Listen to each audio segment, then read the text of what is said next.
Hello?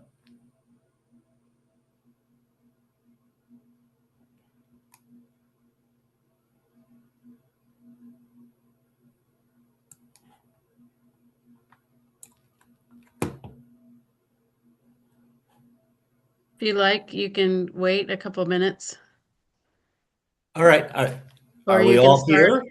Are we all Uh, here? Usually we wait until like at least like 3 minutes to make I want sure. to know, Julie, are all our participants, I mean, our panelists ready to talk and show and talk? Okay. All right. Spike is here checking in. Excellent, Spike. Nice to see you in that psychedelic setting. How are you doing this evening? I had to run home from work to get to this. Actually, that's why I sent y'all an email earlier. I'm just like, y'all want to meet a few minutes early because this Good. this is a very busy week for all restaurants. So Absolutely. Yeah. Let me just ask you something. Are other participants beside the panelists on right now?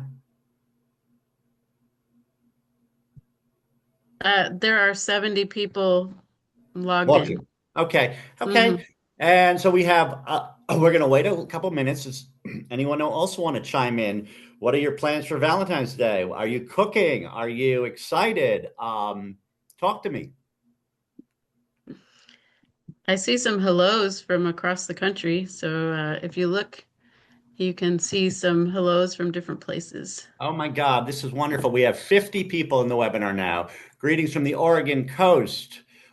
Truffle hunting on Valentine's Day. We got someone, Tim in North Carolina, um, Eugene, Oregon, Norwell, Massachusetts. I'm actually tuning in from Boston, and we have someone from Minneapolis. Our hearts and thoughts go out to you. A lot of things happening there. Arizona, Minneapolis, Missouri, Texas, Alaska, Woo! and Jen, you have some invested interest in Alaska because it's so far away, or Yeah. I've always wanted to go. It's just exciting that someone's tuning in from Alaska. speaking of that neck of the woods, we have our British Columbia trip coming. Has just posted or soon to be posted. Julie, you want to give a little pitch on that in terms of the Happy date? to. You should see coming out in the next couple of days, they will announce that registration will open. So I believe that the registration for the Similkameen Valley Foray and Feast will be coming up on Tuesday, the 17th. So keep your email eyes open because we only have 100 spaces. So if you want to come and forage for morels, cook morels, eat morels, then you should take a look because this will be hosted as a culinary focused foray in British Columbia.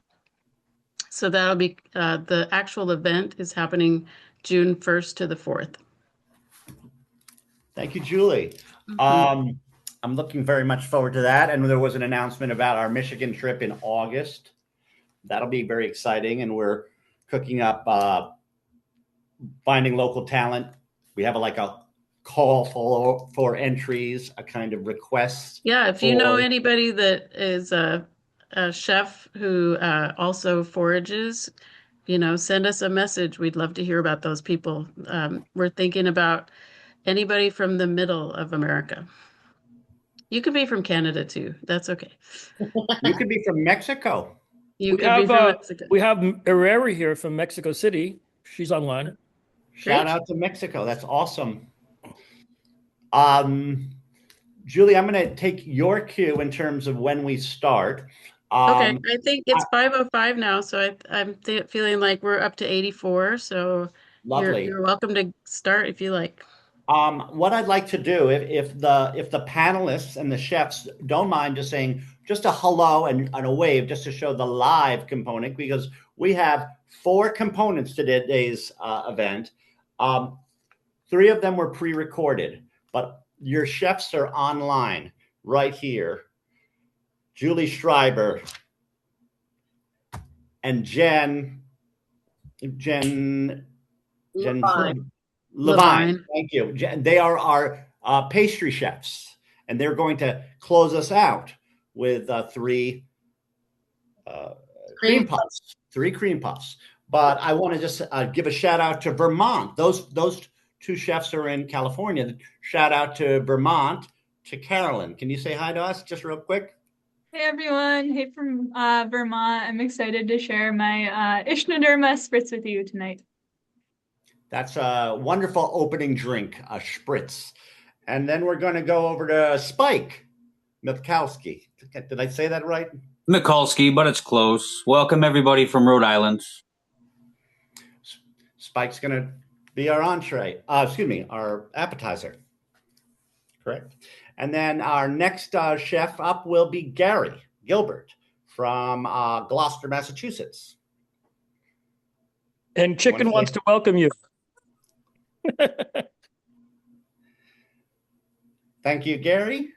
And he will be making a mushroom, an eggplant roll-up with mushroom sauce. So let's, I think I've covered all bases, right? Everyone's been spoken of. Let's shoot over to our first video component, our lovely beverage, the spritz.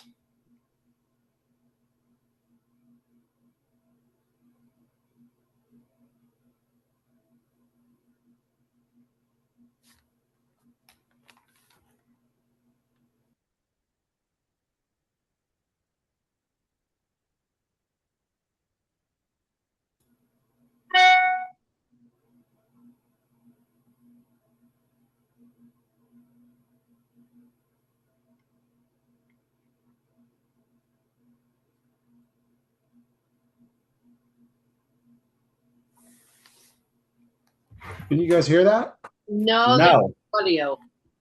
Hang on.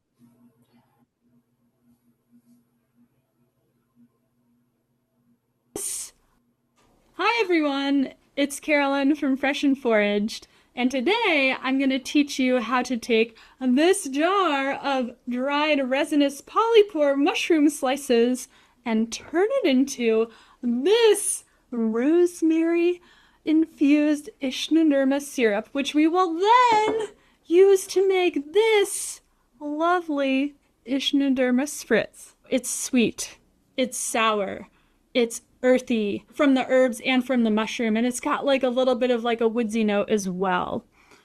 Join me as we go on this culinary adventure. So I had the wonderful opportunity to help run the coffee house for the NAMA 2025 foray right here in southern Vermont. So I developed and made 4 mushroom-based syrups that folks could use to basically make their own sodas. So we had these sweetened syrups. Each one had a different mushroom in them. Each had a different flavor. And then folks could just like pour some ice and bubbly water in them and take a lovely like homemade mushroom soda on the road as they kind of wandered off to their various classes and forays.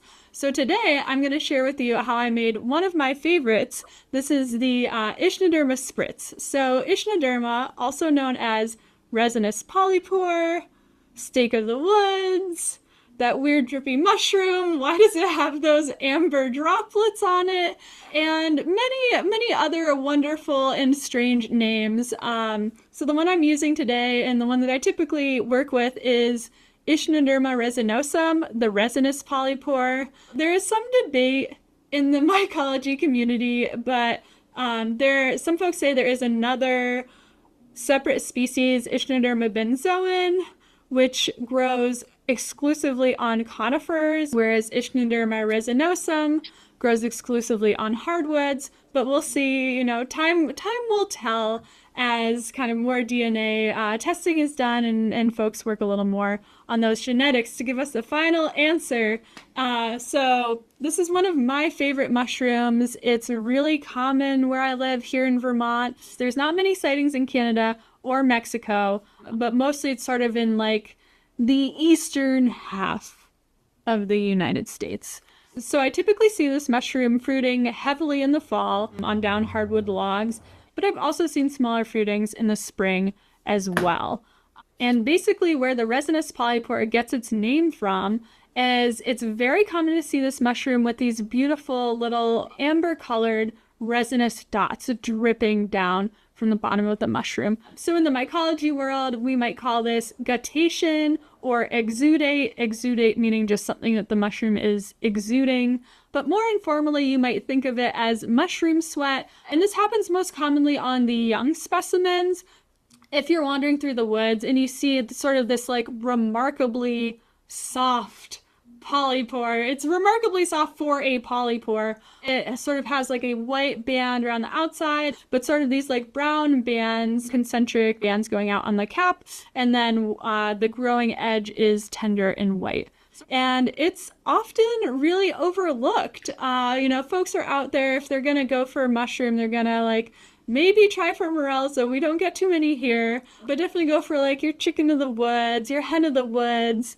But here I am to kind of propose that you go for the steak of the woods. So now, why do some folks call it steak of the woods?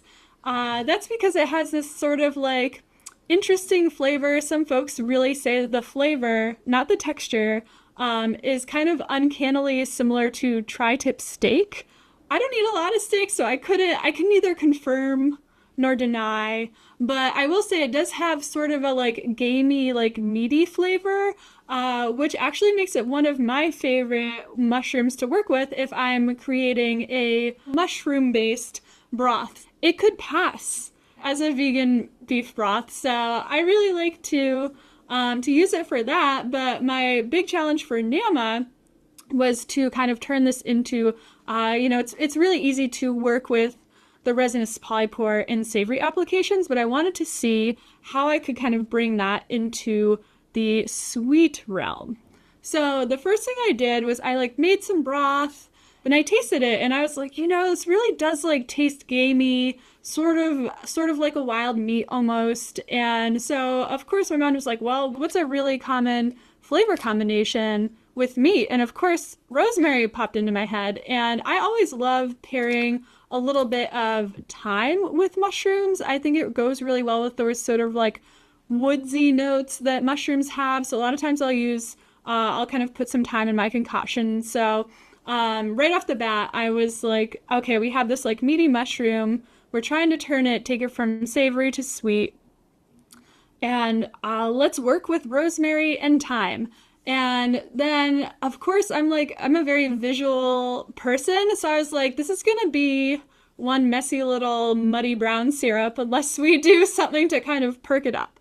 And of course, my mind turned immediately to my dear friend hibiscus, which makes a lovely deep red tea. And I was thinking, it could kind of take that muddy brown and just like really perk it up and make it into a feast for the eyes. And so hibiscus has this wonderful sort of like tart flavor, and the flavor wheels in my brain were thinking, I was like, okay, rosemary, thyme, tart.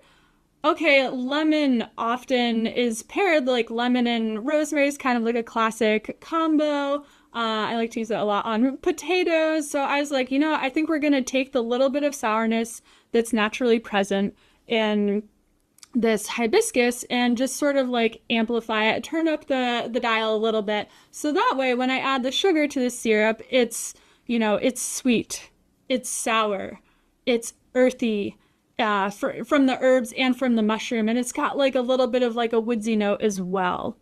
So that's sort of how I arrived at this recipe. I then like tested it a bunch of times. I had friends over and we had a big mushroom soda tasting. And here I am today to recreate it with you. I'm going to share a like pretty simplified version today. But what I did for Nama and what I typically do if I have the time is I will simmer the mushrooms for like hours. And you can just like, if they're running low on water, you can just add more water, but basically just like simmer the heck out of them. And then I take that broth and I strain it and then I condense it and I reduce it down so it's like super potent broth. So it's like a lot of mushroomy flavor, because basically the notes in this lovely syrup, we're going to use a lot of rosemary today. So rosemary is going to be the primary flavor. So if you don't like rosemary, this is not the syrup for you. But if you do, it's your lucky day. And that was one of the main pieces of feedback I got from folks at Nama in Vermont, which is the folks who love the herbs absolutely adored this syrup because it's got a very strong herbal flavor. So we're going to start off by making a concentrated broth out of our Ischnoderma resinosum, the resinous polypore. We're going to take 4 cups of water, bring that to a boil. Then we're going to add in 50 grams of dried resinous polypore. So this is about 2 cups. I like to call this a mushroom broth, but more formally it's known as a decoction because we're kind of simmering this material for a while. But basically we're doing a water extraction. So we're going to cover that so that not too much of the water evaporates. And then after 45 minutes, we're going to strain that. And one step that I really like to do is I have this like pretty cool, it's just like a potato ricer, but it's like the best for extracting liquids from, I don't know, anything you've infused, from mushroom broths, from tinctures. So I put those mushrooms right into the potato ricer and give them a big old squeeze, and that basically extracts about an additional half cup of broth from these mushrooms. So I love to do that, totally optional step. Also, just a side note that the amount of broth that this produces is more than you'll need for this recipe. But you can also just use it for regular broth purposes, make a nice little soup out of it. So while those mushrooms are simmering, we're gonna get our herbs steeping. First off, I like to just strip the leaves off the rosemary and just give them like, it's not even that much of a chop. You're really just kind of bruising the rosemary leaves just to kind of help extract a little more of their flavor.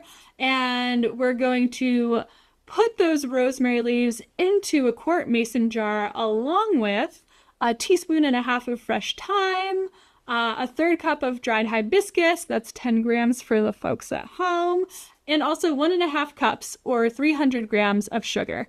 And then we're going to pour 2.5 cups of almost boiling water over this. So now it's important that it's not fully boiling, because I'm always thinking about like the medicinal benefits of herbs, and at least for the hibiscus, it's really high in vitamin C, which gets destroyed when it contacts boiling water. So we're going to use like slightly less than boiling water. And so 2.5 cups of not quite boiling water, and then we're going to put that all in there, give it a stir, and I like to put a lid on it just to keep those volatile aromatic compounds in the jar. And so we're going to let that steep for about 45 minutes as well. So when the time is up, just strain that out.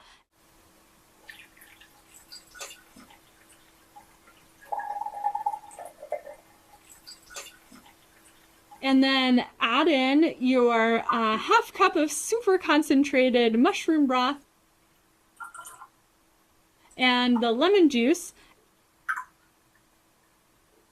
So, in addition to having this wonderful mushroom-infused drink, we're going to take it to the next level by using these wonderful treats from Wade at Fermented Forest. So, right here we have a koji pineberry chocolate cordyceps hot honey. We're going to use this to create basically a honey syrup. If you're familiar with simple syrup, it's the exact same thing. The honey syrup, you just do 1 part honey to 1 part water, mix it up, and then we're going to use that and put that on the rim of the glass. And then we're going to take this cordyceps MSG. So this is not MSG in the traditional sense, but my understanding is this is sort of a mixture of glutamate-containing ingredients to basically just like give you a little bit of an umami bomb. So this is a seasoned salt, and we're going to mix it maybe about like 1 teaspoon of the salt with like maybe like 3 or 4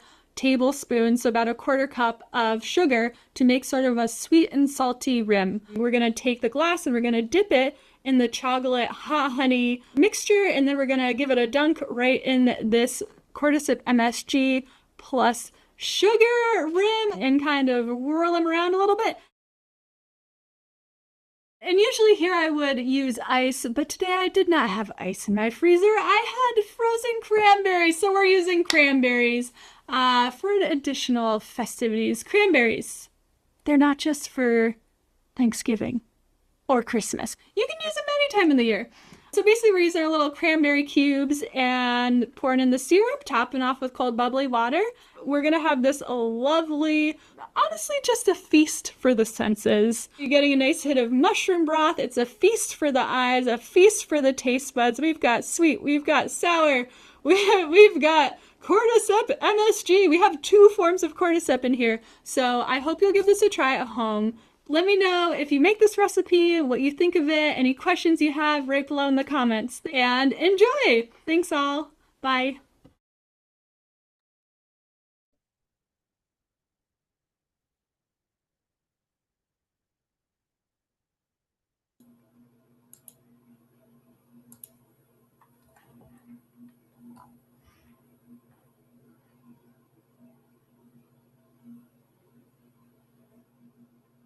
Okay, John, you're on. Okay, hey, sorry for that pause. And just I need a little cue. Do I turn on my screen like that or turn it off? Like that. Red Knight, we're good? I see you. Thank you, Spike. Spike, you're up next, but I just want to thank Carolyn. I thought that was fantastic. It sounded bracing, delicious. I'm hungry already. And the production was beautiful with the effervescent bubbles. I haven't really thought about my own flavor wheels. And I'm so excited for the next meal, the next dish, which is an appetizer from our own Spike Mikulski in Providence, Rhode Island. I've tried his restaurant. I had a wonderful time, and I took a class with him. So I want to pass the baton to him, and I look forward to this appetizer. Thank you.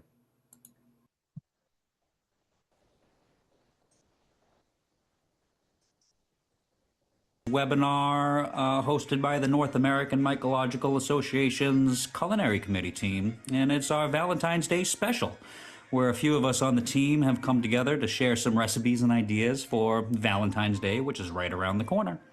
My dish that I chose for my segment is chimichurri oysters and oysters, the oyster shellfish and the mushroom of the same name. Now, oysters are known as an aphrodisiac, and I wanted to go into a little bit of history on why this is. An aphrodisiac ingredient in our foods reputed to arouse sexual desire. And it sparks originally in mythology to Aphrodite, who is the goddess of love, who emerged from the sea on an oyster shell, right before giving birth to Eros, who is the god of procreation and attraction, also known by the name of Cupid. In the Roman Empire, oysters were prescribed to improve sexual desire, and even into the 18th century, a famed lover by the name of Casanova ate large amounts of oysters for their potential stimulating properties. Currently, we know oysters have high levels of zinc, which are essential for testosterone production, and they also contain certain amino acids which may or may not aid in hormone production. So here is a sneak peek of the dish we'll be making in this recipe, which is the chimichurri oyster mushrooms with potato-encrusted fried oysters on top, with a honey mustard aioli. With many of my recipes that I share here in these webinars, I like to go over a few identification characteristics. These are cultivated, so do note the barley substrate that it's in.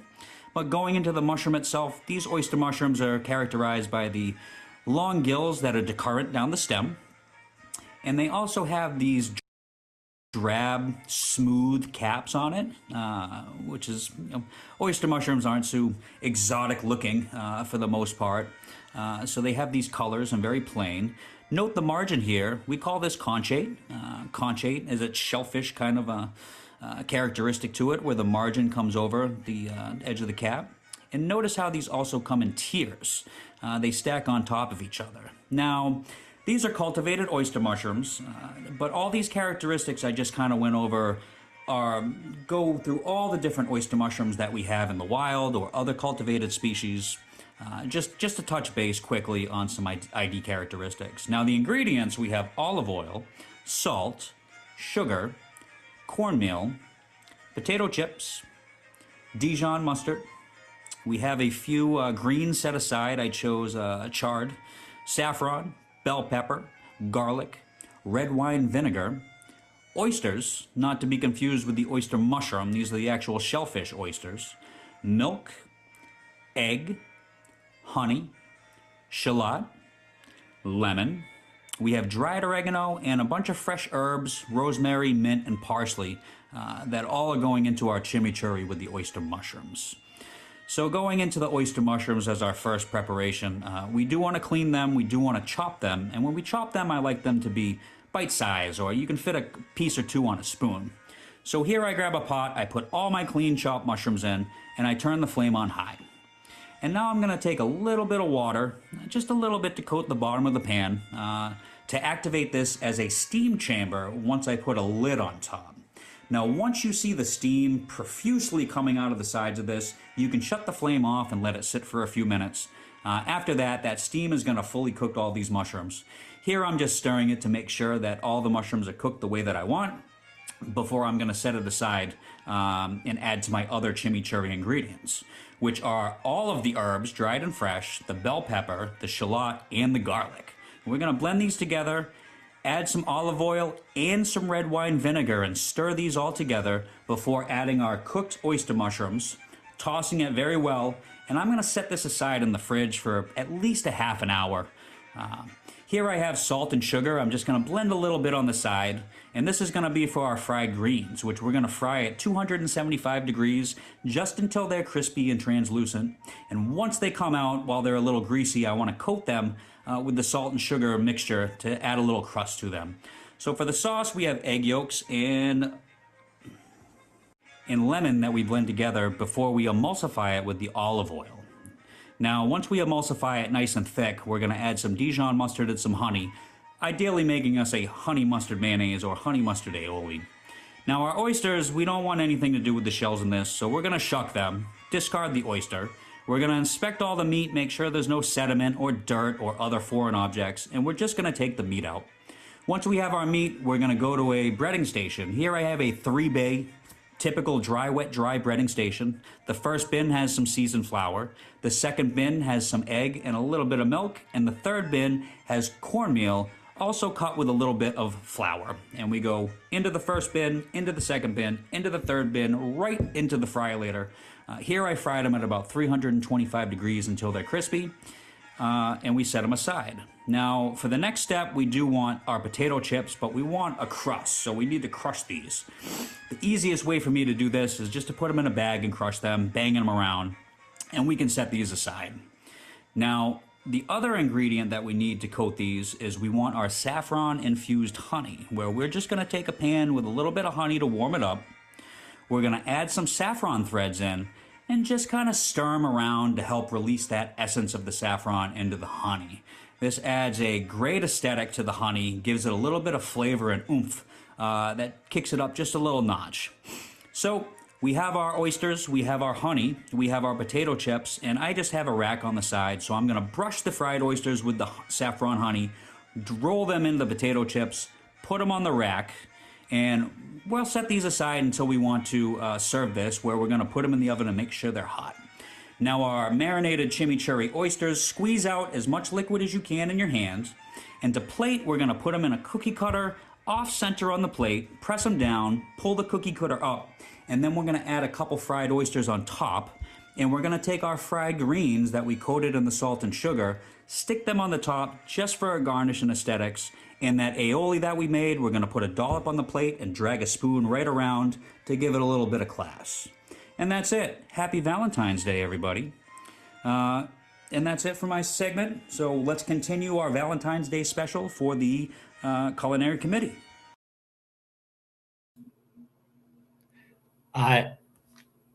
We're back. Can everyone hear me? I want to thank you, Spike. That was a gorgeous presentation. You set it up so beautifully. And I know this is just visually a very enticing and almost seductive dish. And the way that plate looked, marvelous. I want to remind everyone that we have a Q&A section on the bottom of your Zoom. It's important because at the end, the panelists will be happy to answer your questions. It's also a time for us to collaborate as a community in terms of, like when Carolyn mentioned she got something from Wade Fox, the tinctures and the MSG-like powder. What a great thing. We should be a community and interact like that. And tips. using the ricer to extract that flavor. All wonderful. Thank you. So please use that Q&A. Our next panelist, our next chef is Gary Gilbert. And Gary has spent time in Sicily and Turkey, and he's collected a lot of ideas and recipes, and he was inspired by the eggplant. And what we're going to see today is a stuffed eggplant and what he calls the ultimate morel sauce, morel cream sauce. So settle in and get ready for Gary Gilbert. At this juncture, I'm going to ask Julie to share the screen with Gary. It's a slideshow. It's a little different format. Is this working? Yeah, I can see it. Okay. You can hear me? Yeah. I got to say play. There we go. Thanks a lot, Spike. That looks fantastic. Well, let's see. Morels are my favorite mushroom. A lot of people love them, and a lot of people have opinions about how to cook them and how not to cook them. Lots and lots of people. I used to live in the Pacific Northwest in Seattle, where I started mushrooming in the 80s. And I make a trip back there every spring with a bunch of friends, and we camp in for a couple of weeks and hunt morels in the spring, hunt them. So some of what I might say may be a little bit controversial, but we've developed our opinions. And this sauce here is the national dish of my family. If it's someone's birthday, this is what we make. We get the best steak we can, a ribeye or some venison or antelope is ideal, whatever you can get your hands on, and slather it with a morels and a cream sauce. We really prefer dried morels from fresh. I know a lot of people play with fresh ones. They're structurally different than when they're dried, but I think their flavor is about 20%, 30% better after they're dried. Even in the field, I'll sun dry them, and we'll be cooking with those when we're out camping rather than fresh ones. That's just our opinion. So this is a basic cream sauce recipe, but one thing I do that really I think is different than many other people is I never let it touch water or wine or any sort of water-based solution. In many morel sauce recipes, you end up putting some cream in there anyhow. So why not just reconstitute them in the cream to begin with? And I think that really gives it a richer, more concentrated flavor. If you don't really love tons of heavy cream for whatever reasons you may have, you can use a minimal amount just to get them reconstituted. And then once you cook them down, there'll be hardly any cream left. It'll reduce and you can still make use of them. We tend to go in the other direction, cholesterol be damned, and really saturate ourselves with heavy cream. I show here using about 3/4 of a pint of heavy cream, but very often we'll use more. And then we really cook it down quite a bit to concentrate it. So we've got dried morels that I break up into small pieces so that they'll fit on your fork reasonably well. And some shallots, garlic, salt, fresh thyme. Thyme is like the herb of choice for a lot of mushroomers, and I really do like it. Some butter and heavy cream. For the alcohol, I've done everything on earth with this thing. For a while there, I was using just Armagnac until I ran out of Armagnac. Cognac works nicely. Madeira is pretty strong, strong flavor and slightly sweet, but I do kind of like that. So you can use an alcohol of your choice. Let's see, how do I go? So to reconstitute them in the cream, to speed things up too, I'll take the heavy cream and put it in the microwave to get it just shy of boiling, so pretty hot. And you put your morels in there, and it will reconstitute quite fast. 5 or 10 minutes, they'll be nice and soft. And they'll still be warm, and the cream will still be thin. So very often, while I'm doing that, I'll start sauteing my shallots in butter. And you can usually just pull your morel pieces out of the cream, and they'll be fairly dry. Because what you want to do is you want to dry saute them after they've been rehydrated. That way you're sure they're thoroughly cooked. Nobody in the world's ever gotten sick in, I don't know, 40 years doing this or whatever it's been. I cook them a really long time. I'll saute them at least 10 minutes, even 15 in a pan, and then singe them for a few more minutes. So here I'm showing where we're pulling the the morels out of the warm cream, so they're fairly dry, adding them to the shallots. If the shallots are already almost overcooked, you can remove them and just saute the morels and then add them back in afterwards. Um, so I sometimes, if the cream sits on the counter and it starts to get thicker, it'll stick to the morels. So this center photo shows heating up the morels in a fry pan to get that excess amount of cream to melt off of them. And I pour that cream off because I want to dry saute them to be sure they're cooked. And then you sort of see at the tail end, you singe them, and that's a good time to add your alcohol after you've singed them to deglaze the pan. The singeing creates this Maillard reaction, which really intensifies the flavors for plenty of mushrooms, most mushrooms out there, but particularly so for morels. Then you can add back in your shallots, or there may already be in there, and add the rest of your ingredients. And add back in your soaking liquid. And if you're a glutton like we are, you'll add even more cream and stir it often, quite often, and let it cook down. Let it cook down quite a bit, maybe more than you would normally have done, because the heavy cream can handle it. Well, then we serve it over steak. But tonight we're not talking about a main course, although this works on a main course. But these are just a few images. So what I did with this sauce, after going to Sicily in November, we were there for about a month, and a week of it was with the chef, and we just ate like crazy. And in Italy, they just serve all sorts of interesting things. So for breakfast, a lot of times you'll have little slices of eggplants that are roasted, and they'll slather them with a bit of olive oil, and people will eat them for breakfast with cheeses or whatever else they're having. And I just thought, wow, this is. And then on a dinner we got as a side, sort of on the plate as an accoutrement, a couple of rolls of the eggplant. And I just thought, wow, this is just waiting for us to put something inside the eggplant, because they're just serving it with, like a lot of Italian dishes, with the simplest and the best ingredients. This fantastic olive oil and shaved salt is really, really nice, because it's not nearly as intense and dense as the finely granulated Morton salt. And there are shaved salt plantations, or whatever they're called, farms in Sicily that we heavily visited. And we realized it's just a great ingredient. They use it in a lot of things. So that, married with having gone with Britt Bunyard to Turkey a couple of years ago, where they put nuts in just about everything, I decided, well, why can't we just marry all this together? Some walnuts and some morels cooked in a sauce. In this case, I use a very thin sauce, not a lot of cream in it. So there's two eggplants can produce quite a few slices. You really should use a mandolin to slice them, and I'll show some photos of that. So the best olive oil you can get, which is from many countries in the world, but Sicily and Crete are two really, really good sources for olive oil. But certainly Turkey has great olive oil, Spain and Italy, elsewhere in Italy.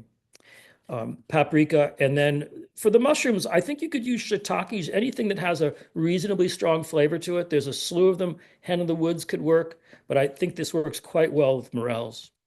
So to slice up the eggplants, I prefer the thinner, long ones. It seems to me here in New England, I can only get them in the fall, unless I'm buying Chinese eggplants, which are similar. But the standard US fat eggplant there works pretty good. You want to slice a few slices of the skin off, and then take that sliced face of it and set it down on the mandolin on a fairly coarse setting. Mandolin works really, really well. Make sure you use a hand protector of some sort when you use it, because if you get yourself cut on this once, you'll never want to use one again. So set it cut side down on there and make full, complete slices. So the very, very edges of them will have a little bit of skin on them, which is kind of decorative and quite nice. And at the very end, the last slice, just put it aside and keep it in the fridge for a soup someday. But you want the full, complete, long slices. These big eggplants can make about 8 or 9 slices each. And if everybody's having maybe 2 rolls, that starts to serve for 4+ people just from one eggplant. It's really good to do 2 of them, so you have some around. It keeps very, very well. And when you slice them full slices, you put them on parchment paper And don't bother putting any olive oil on them because if you pour olive oil on raw eggplant, it absorbs it like a sponge. So it doesn't even, um, you can't, it's very, very hard to cover the whole surface without drowning the thing. So you add the olive oil, or we add the olive oil afterwards. Unless you have an atomizer, I suppose you could mist them with olive oil, but they cook quite well, just dry in the oven, 350 degrees for 35 minutes. Make sure your slices are relatively thick. If they're too thin, you'll have a few of the pieces will start to burn on you and be stiff, so you won't be able to roll them up. But I think you'll figure it out with whatever mandolin you're using. You're targeting about a quarter of an inch. So once they're cooked, this photo here is supposed to give you an idea of about how much olive oil we'll put on them. It's a fair amount. You get them good and wet with olive oil. A few crumbles of broken up walnuts is really, really delightful. And then the morels. And then you roll them up. Oh yeah, you also add shaved salt while it's open and you're filling, and then you roll them up. And at the very end, top them off with a little more olive oil and some more shaved salt. You'd be surprised how a lot of salt will not be too much on this dish.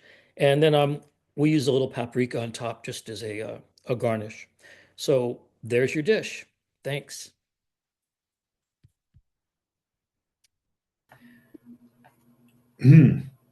Is everybody as amazed as I am?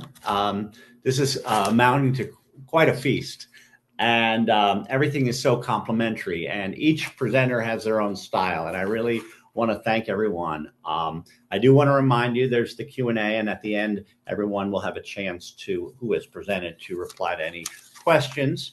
Of course, no meal would be complete without dessert. And we have two chefs from California who are actually business colleagues. They've been in business for 20 years. And they run a catering company called Forest and Farm. And they do pop-up mushroom-inspired events. So you got to love that. It's so tailor-made for what we're trying to do here. What they're going to present is self-explanatory. You'll see Julie Schreiber, who is our committee chair and does an amazing job. And she's a winemaker hosting this video. But behind the camera is professional photographer Jen Levine, who's in the same region, Santa Rosa. I don't know California. I'm in Boston. I'm sorry. I'll get better. That's close enough. I think you're going to have a wonderful time. So sorry, Julie? I said that's close enough. You're going to have a wonderful time. Here's Julie, and she will launch her own video. And then please stay tuned for our Q&A. Enjoy.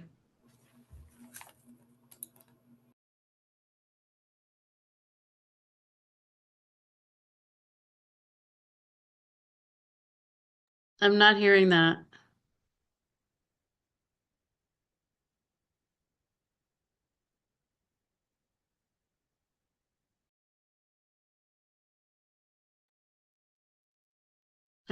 I'm still not hearing that. Do you hear that?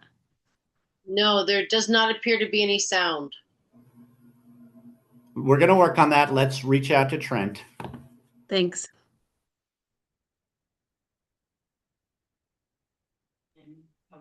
You guys aren't hearing this? No, not. We're not hearing it. Give me just a minute here. This is what they look like after. I hear it now. Thank you. Okay, let me restart it for you. As you can see, Sorry about that. Hi, this is Julie Schreiber. We're gonna make a 3-mousse dessert. The first one is dark chocolate with black trumpets. That we're gonna use 10 ounces of dark chocolate, 3 tablespoons of unsalted butter, 5 egg yolks, 4 tablespoons of granulated sugar, 5 egg whites. We're using cream of tartar, vanilla, and we're also using black trumpets that have been steeped overnight in heavy cream. Just for a reference point, this is the black trumpets before they have been rehydrated, just so you can see what they look like. This is what they look like after they've been soaking overnight in the heavy cream. As you can see, the cream has absorbed into the mushrooms at such a point that we need to remeasure the cream and make sure that we're using the full volume that the recipe calls for. Secondly, we're gonna whip the egg whites to stiff peaks using half the sugar in the recipe plus the cream of tartar. Next, we're gonna take the other half of the sugar and mix it with the egg yolks, and we're gonna whip it until we get to the full volume that the yolks can produce.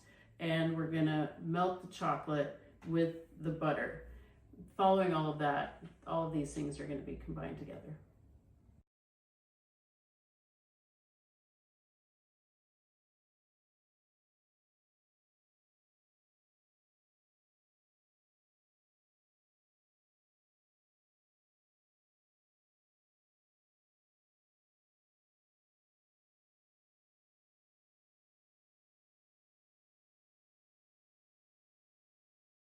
Okay, so now we have everything whipped and melted.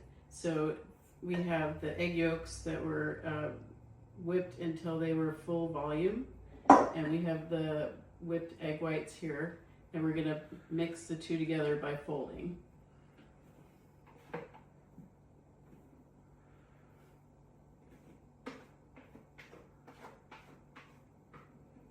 The most important thing to remember when you're dealing with egg whites is that everything has to be really clean.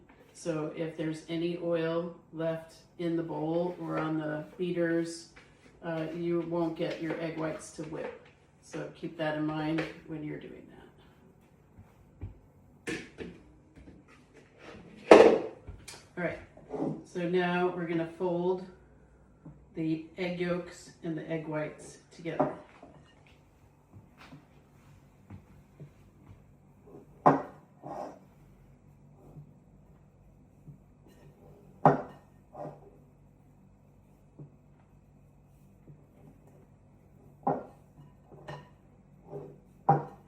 The important thing here is to hold on to as much of the air as you incorporated when you made each part of this recipe.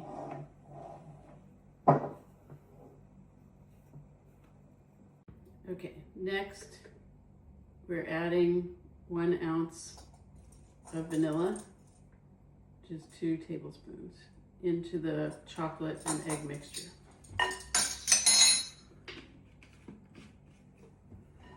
Adding that in.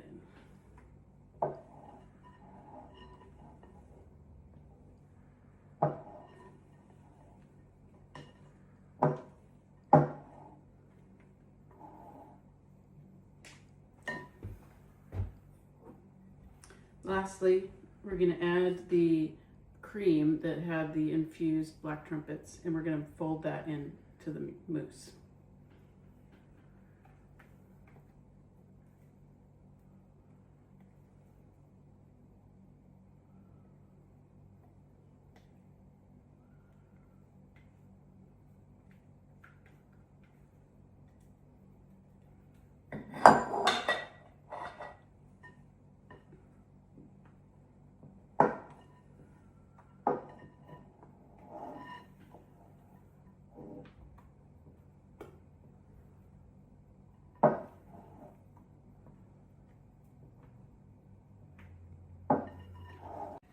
So you're going to keep folding until there are no streaks and all the white has disappeared into the mousse, and then you're going to cover it with plastic wrap and put it into the refrigerator for a minimum of 2 to 3 hours until the mousse sets up.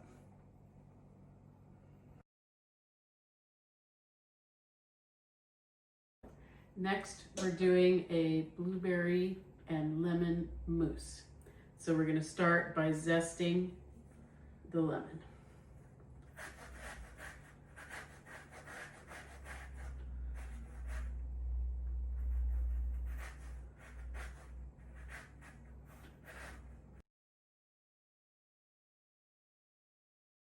All right, so after we get the lemon zested, we're going to take the fruit and put it in the food processor and puree it. And following that, it'll be put on the stove, and we're going to cook the fruit with the sugar. In addition, during that same time frame, we're going to take the gelatin and we're going to let that go into cold water. And we actually put it in the microwave for a few seconds at a time in order to make sure that it's fully dissolving. So right now I'm just mixing it in, and then you can see it's a little bit clumpy. So we need to warm it up slightly in order to make it dissolve.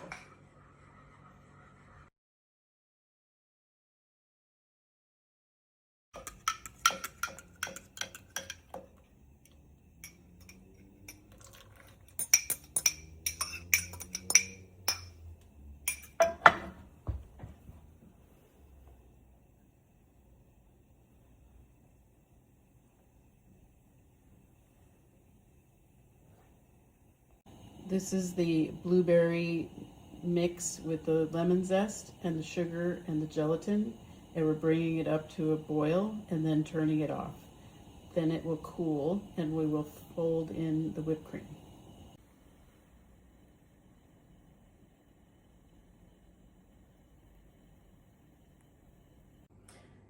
This is the blueberry with the lemon zest and the sugar in it and the gelatin. And what we did was brought the whole mix up to a simmer and then let it cool on the stove for about half an hour, and then let it cool for another half an hour in the refrigerator. But you'll see that it started to set, but not fully. And that's important because if it sets too much, it makes it really hard to mix the whipped cream into it. So we whipped the cream, and now I'm gonna fold the cream into the blueberry mix. So similar to what we did with the white chocolate mousse, I'm just gonna fold in half of it, and then I'll do the second half after this is well mixed.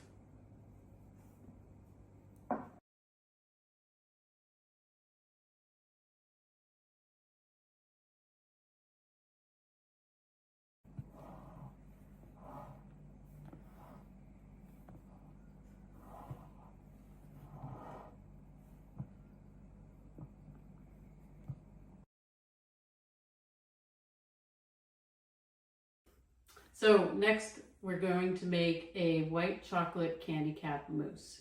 The first step to do is to warm the cream and add the dried candy caps to it. And we did that yesterday and left it overnight to steep. We're going to strain the candy caps out of the cream, take half a cup of that and mix it with the white chocolate chips and basically make a ganache with that. So we're going to melt the chocolate and the cream together.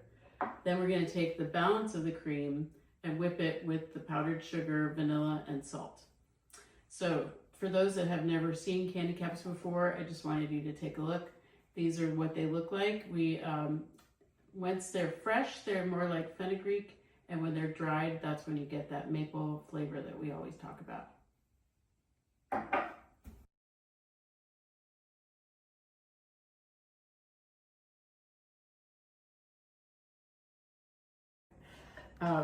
We melted the white chocolate chips with the half a cup of heavy cream that had been soaking with the candy caps.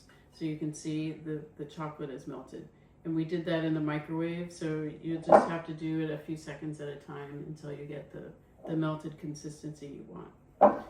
We have the whipped cream here, and now I'm going to take half of the whipped cream and put that into the chocolate, and then fold it in like I showed you before. So we'll do about half the cream this time, and then I'll do the second half of the cream the second time. So we're just slowly folding in the candy cap whipped cream.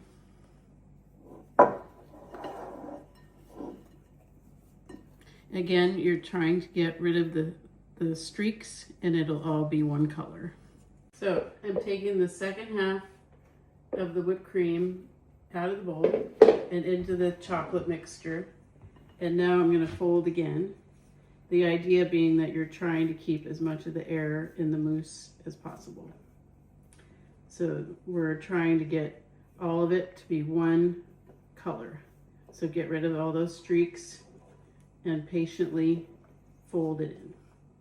Once you get all of it one color, then you're gonna cover it with plastic wrap and let it sit in the refrigerator for 2 or 3 hours.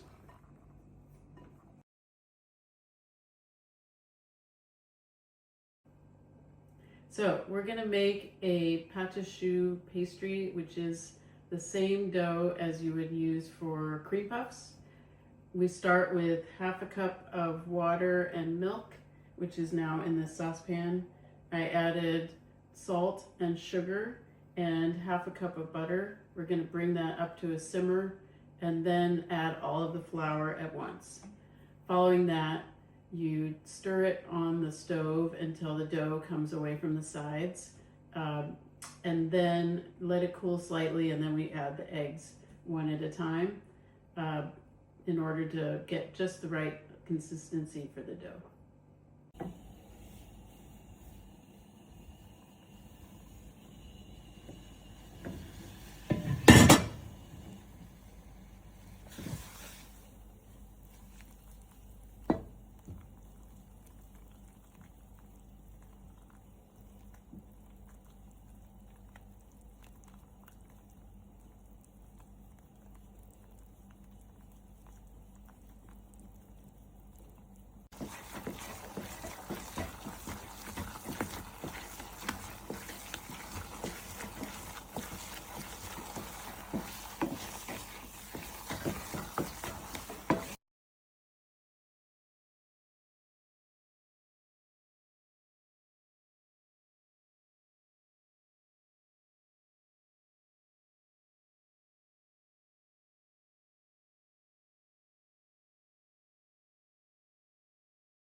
Wow. We're all back. You can hear me? Yes. That was delicious looking. And I've never seen such perfectly aligned and almost mechanically chiseled or lathed, beautiful. What am I saying? I'm getting over. The cream puffs? Are you talking about the... Nice job. Thank you. I want a coffee, maybe a digestif. I just want to open up the floor. We didn't have a lot of Q&As, but open-ended questions are fine. I'm going to assume the role of more of a moderator here. Maybe I can kick it off with just a question for Carolyn. Can you freeze that syrup? You said there's maybe more than you can use. How does that freeze? Yeah, great question, Jonathan. Yeah, it freezes really well.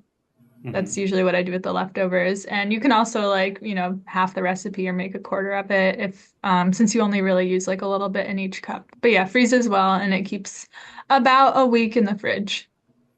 Lovely.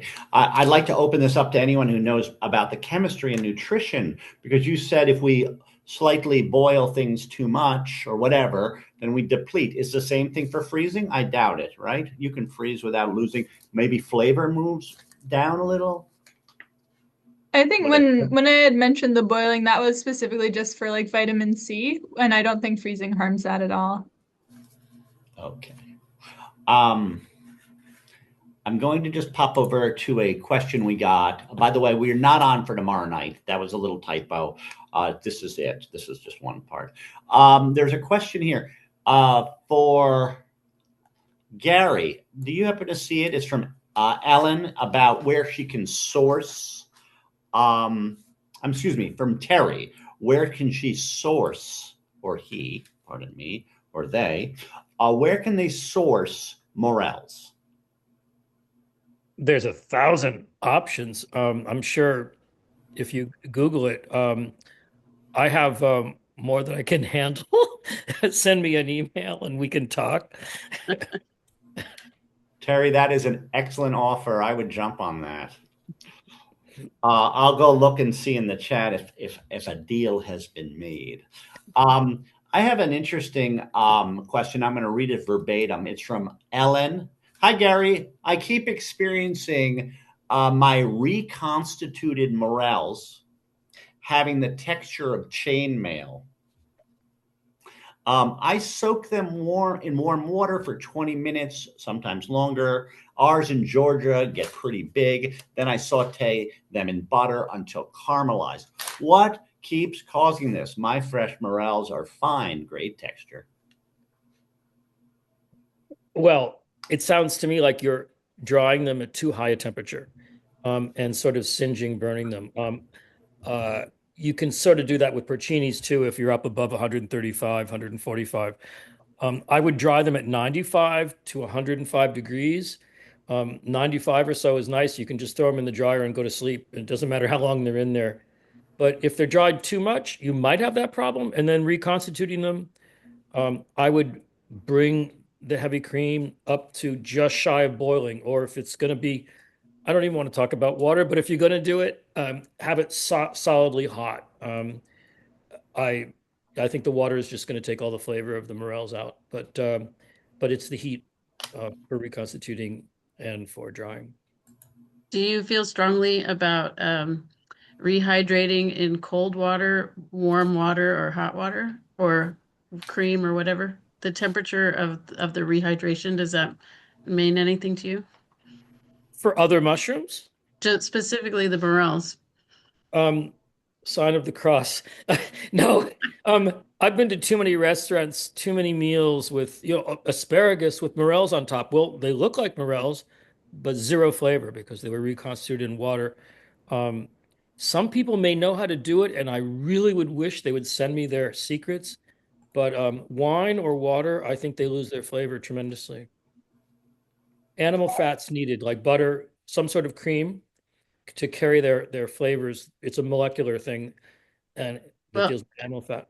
For me, I like using that rehydration water so a lot of times when I make a morel cream sauce, I do a reduction sauce. So I've got the cream happening and reducing on the side, but I do a rehydration of the morels, and then I reduce that water, so you get a lot more flavor from it. But I do feel like the morels need a lot of cooking time. So if you feel like the texture is a little bit too chewy, chainmail sounds to me like they're really kind of dense and chewy. I'm thinking they're not cooked long enough. So you may need, in some cases, I do the saute and then I do the simmering. So they get a pretty long time cooking, and I think you might like the texture better. Great. Thank you so much. I want to direct the next question, if I may, to Spike and to Carolyn, because it seems very flavor oriented in terms of extracting umami. So I'm going to read it verbatim. It's from Mike Tangdal. I hope I did that some justice. Hello, I'm from Minneapolis. As you might know, the state dish here is tater tot hot dish, which has a mushroom component, albeit the dreaded can of mushroom soup. My idea is to swap that out with a bechamel made with added dry roasted forage mushrooms. My question is how to further enhance the umami component with fish sauce. How much fish sauce do you recommend? Although I only use red boat fish sauce, I'm open to other suggestions on how to enhance the flavor to raise up the plain old hot dish to ya betcha status. And I just want to say, Carolyn, chime in because you talked a lot about that Salisbury steak kind of toothsome quality. So back to you guys. Spike, I think I'll let you take this one or start off because I know you have so much experience, culinary experience. All right, I was thinking of letting you go first, but yeah. So just hearing that question, when I think of bechamel, I don't think of fish sauce. That's just two things I personally wouldn't mix. If I wanted something similar, a Worcestershire sauce would kind of be my go-to to add the flavor. But when it comes to actually getting the flavor of the mushrooms, and I am not a big fan of the canned mushroom soup, but I am a big fan of canned mushrooms. That's something that I always keep in my pantry. Just the basic agaricus mushrooms. Pennsylvania Dutchman has these little cans, and those have a lot of flavor in them. Even the liquid that's in them have a lot of flavor. So trying to do that creamy tater tot dish, if you were to add a mix even of the can and if you had dried mushrooms, and one thing that I like to do through the season when I collect mushrooms and I dry them, I always get all these sediment of all the mushrooms that kind of fall onto the screen on the bottom of my dehydrator. And I like to kind of save those through the season. And I just have this little jar of all these little granules and pieces and shards of all the mushrooms that I cook that are dried, and you can just season anything with it to add some flavor to it. But to kind of make that mushroom flavor pop, I would go with a mix of dried and the actual body mushrooms, which would be fresh or canned or frozen. That's my 2 cents.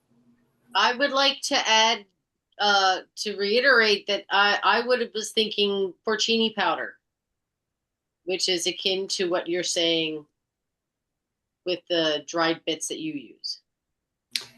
And I would just chime in that I have seen a dried Worcestershire sauce, which might be interesting because you're not adding more liquid, but you have a concentrated flavor.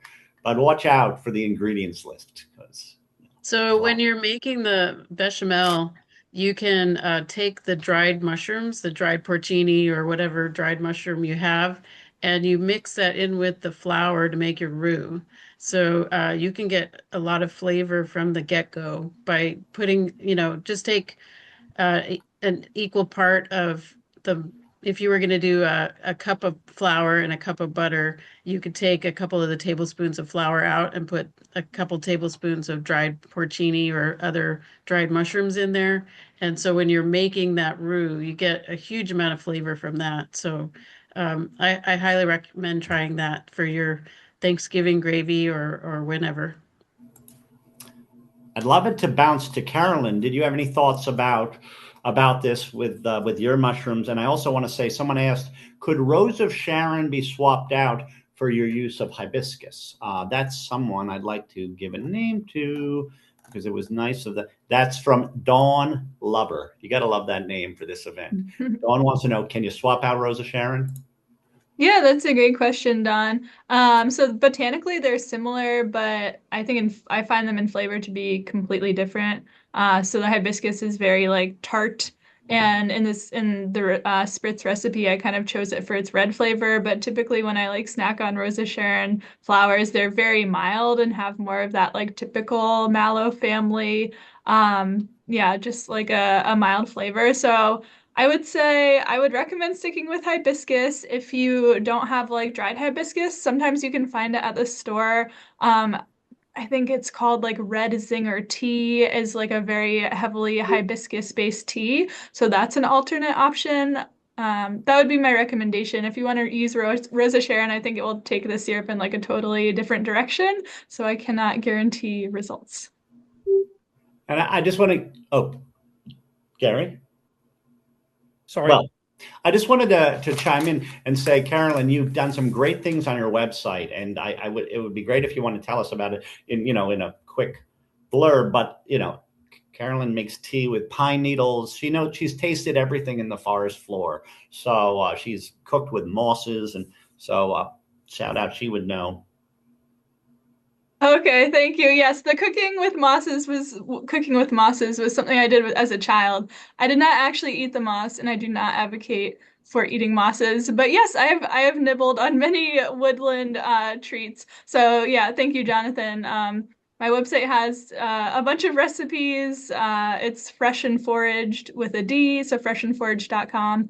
And there's a couple of mushroom recipes on there, including I loved folks' ideas for kind of like boosting the umami in the tater tot hot dish. I love that name. With additional mushroom powder. So I really like to make a chicken of the woods.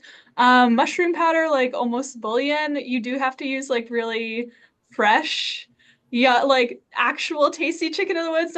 Don't use those like nasty old ones that you're like, oh, I can just dry this and make it into powder. Like it's not gonna taste very good. But yeah, so I have some other stuff on there. Yeah, thanks for the plug, Jonathan. Gary, there's a gentleman or woman. Let's see who this person is. Who just Don Belloc. He's going camping. He's going to bring some of that morel sauce that you make so beautifully. How long will it keep in the fridge or cooler? I would say camp where you can find them fresh. But tell us what your thoughts are on storage, please. If you keep it cold, it should store for at least a week or 2 weeks, maybe. But reheating it is its weakness. It easily breaks to just becoming very oily if you try to reheat this sauce. So you have to do it under extremely low heat, stirring a lot, or just let it come to room temperature and make sure your dish is hot, your meat or whatever you're putting it on, and that will help heat it up just enough so it'll be fine. Thank you so much, Gary. I want to just mention that all of these recipes are on our incredible website.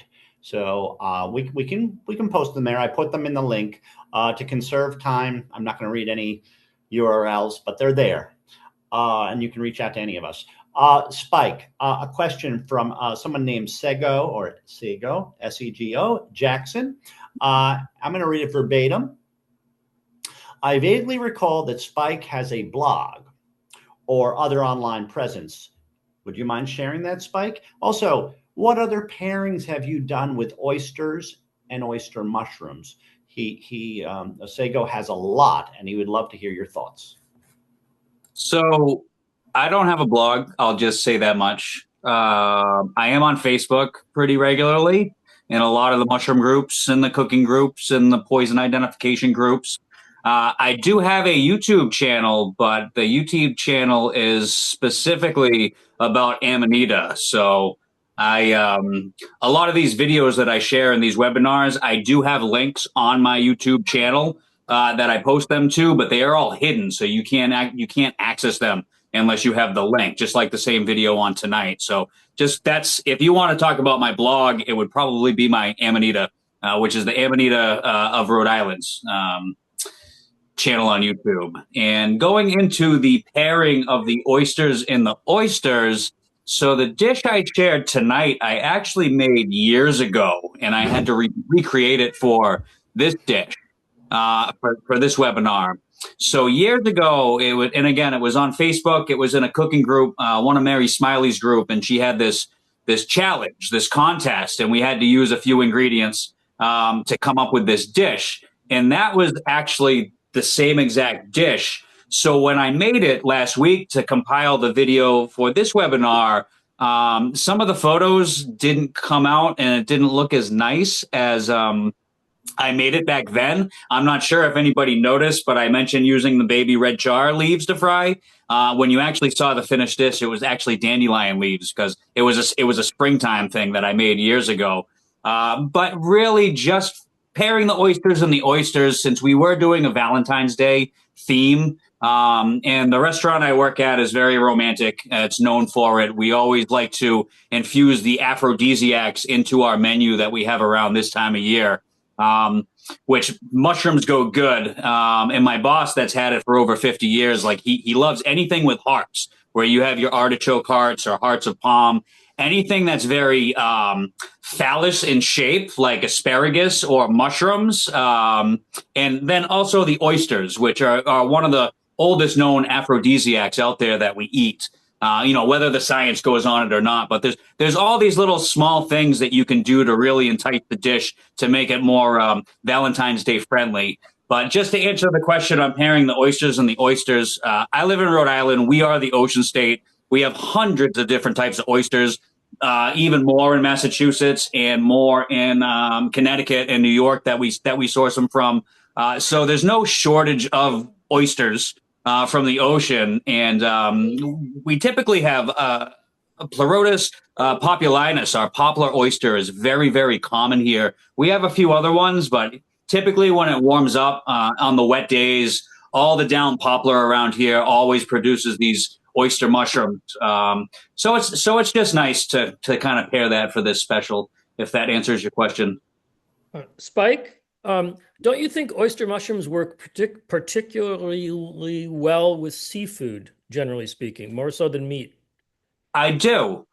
I do like to use the oyster mushrooms paired with all seafood, not just shellfish. And a lot of those mushrooms that have a seafoody kind of name, like lobster mushroom, or we have a shrimp of the woods here, which is almost spot on to that texture of the shrimp. They all the mushrooms with the common names, at least in this region, that have a seafood kind of background to it, pairs very well with all the seafood. And I'll say again, I live in the ocean state.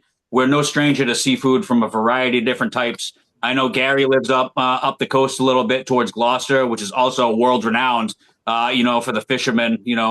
God bless the ship that went down last week with those 9 or 7 sailors out there. They'll add their name to the list up there. That's a big list at the memorial. But the oyster mushrooms always go good, and maybe biased between me and Gary since we're so used to the East Coast seafood here. That it's easy for us to pair these oysters with seafood, versus I know a lot of people in the Midwest. What's that one fish that you'll have? I don't know if it's a trout. I can't think of the name in it. There's that one fish that everybody eats over there just because it's really the only river fish you have. But I don't want to go off on a tangent. So yeah, that's it.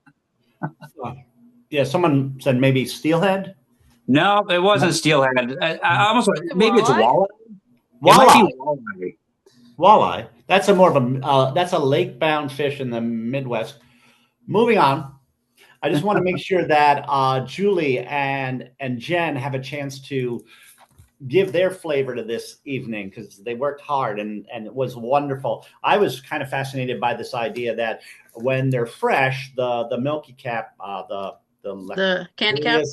Yeah, the candy cap has a fenugreek flavor, and sure enough, when you really smell, you can smell a little licoricey thing going on. So you could maybe go off that. But Jen, we haven't seen you on camera much, so you guys tell us your thoughts about this whole evening and what you want to tell us. Well, I just want to say that the candy caps work well in the chocolate mousse as well. Like the black trumpets bring an earthiness, but the candy caps bring their maple, and I've done both, and they both work really well. We used the candy cap with the white chocolate this time because the candy cap can get really strong, and it kind of overpowered the white chocolate a little bit because white chocolate to me is a little sweet and a little cloying.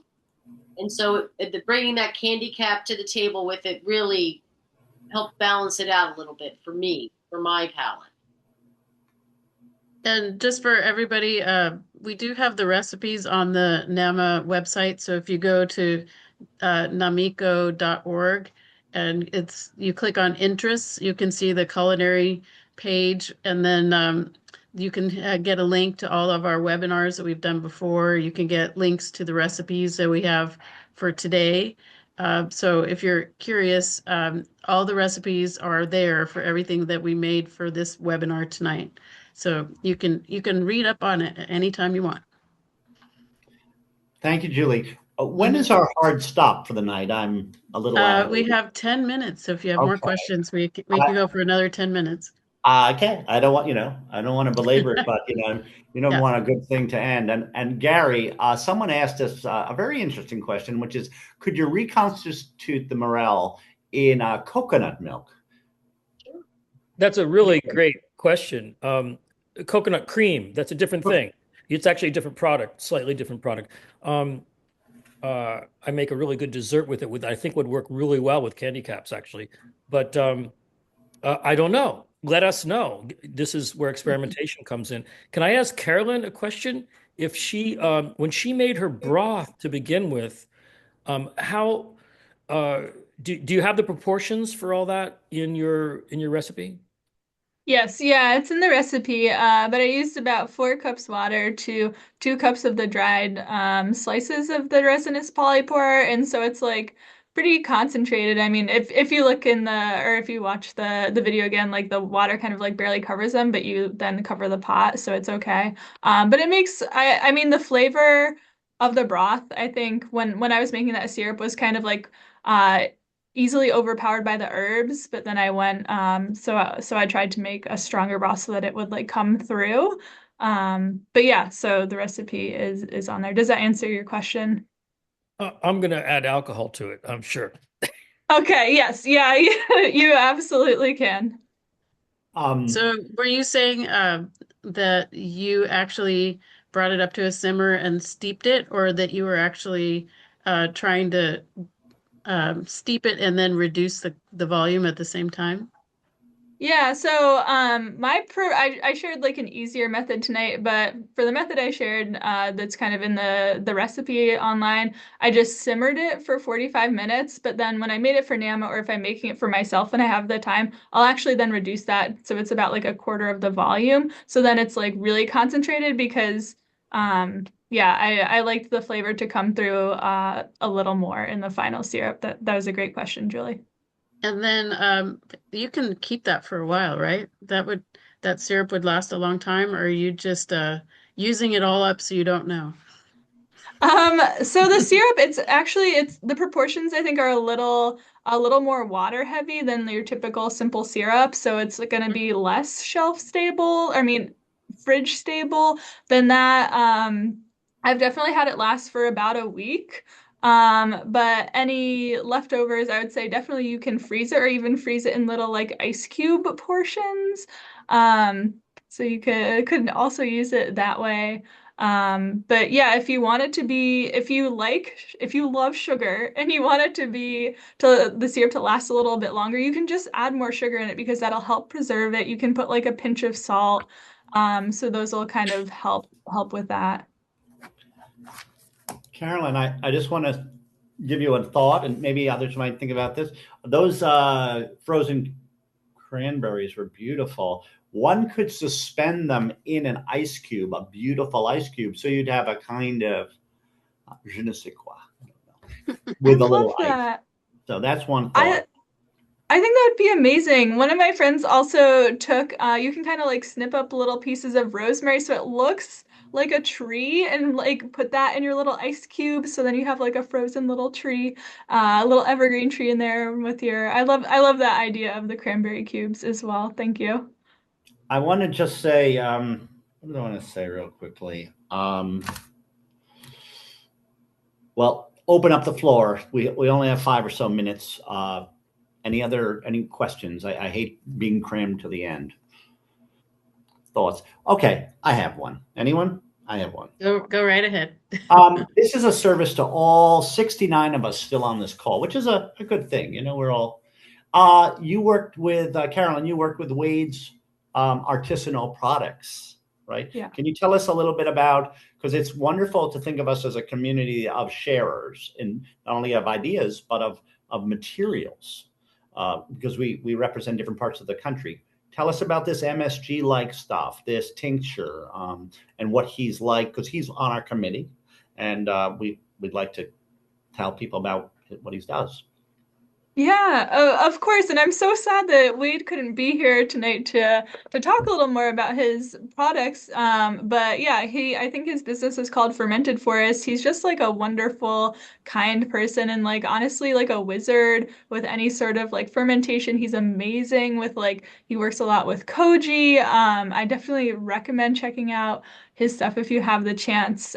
So the things that he sent me to kind of play around with for this webinar in the little like squeezy bottle that was actually a infused honey. So it was an infused honey, and I think he put some koji in there. So that's I think Aspergillus oryzae, and that's in sort of the edible mold that is used in all sorts of fermented products, including miso. So he put that in the honey, and there's like a little bit, so it ferments it a little bit, eats some of the sugars that are in there. And then I don't know his exact process, but I do know that he put some chaga in there.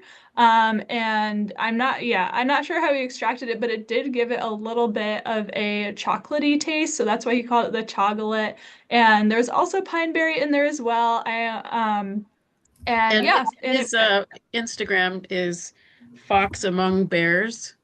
His last name is Fox. So if you can look him up on Instagram, he always is posting really fascinating things about all sorts of stuff he's creating.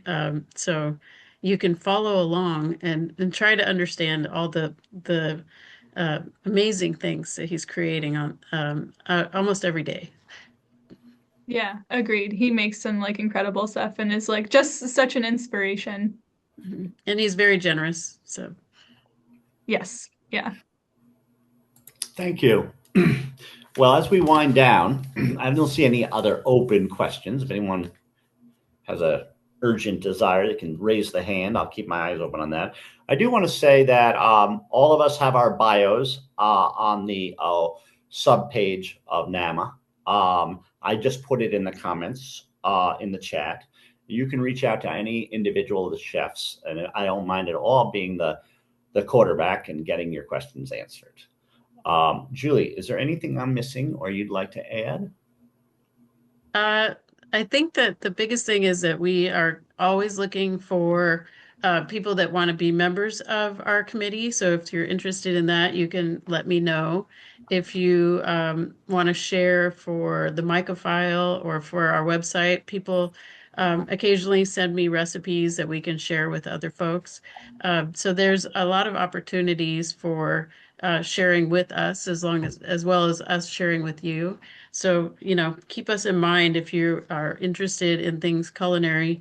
We do lots of different things, not only for the British Columbia foray that's coming up in June, but we also do things like the social hours at the New England foray. I know Gary and Spike were involved in that. So we try to infiltrate, and Carolyn, that's right, you were involved too. So we try to infiltrate every foray we can and try to bring just a little bit of culinary to everything because, that's my focus. And that's, I think, why most people have gotten interested in foraging. Maybe later they get into microscopy or DNA or whatever, but their first love is eating mushrooms. So we think that's really cool, and we're happy to share. So if you come up with ideas that you would like us to share more, just let us know. Occasionally we do Instagram lives. We do share recipes in the myco-file and on